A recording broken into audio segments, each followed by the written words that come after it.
দেশৰ গণতন্ত্ৰ সংবিধান ৰক্ষাৰ স্বাৰ্থত দেশৰ গণতান্ত্ৰিক প্ৰমূল্য আৰু ঐতিহ্য শক্তিশালী কৰাৰ স্বাৰ্থত মই ভোটদান কৰিছোঁ। ৰাইজক মই দলে বলে ভোটদান কৰিবৰ কাৰণে আহ্বান জনাইছোঁ।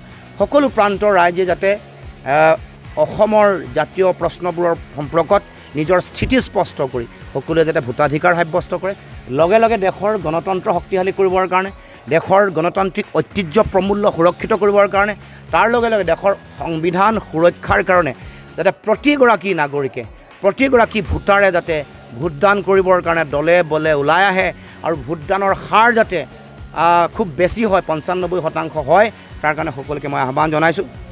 তাৰ লগে লগে মই এগৰাকী প্ৰাৰ্থী ডিব্ৰুগড় লোকসভা সমষ্টি, গতিকে এই সময়ত ডিব্ৰুগড় লোকসভাৰ প্ৰতিগৰাকী ভোটাৰ, প্ৰতিগৰাকী নাগৰিক সকলোকে, জ্যেষ্ঠ ব্যক্তি, আই মাতৃ, শিক্ষাগুৰু সকলোকে মই শ্ৰদ্ধা সেৱা জনাইছোঁ।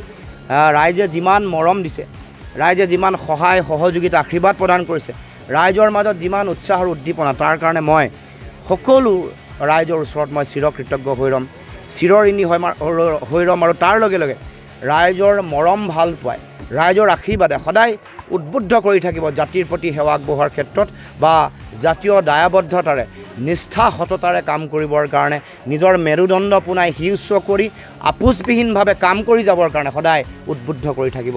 এইখিনিকে মই অসমবাসী ৰাইজৰ ওচৰত মই ব্যক্ত কৰিছোঁ।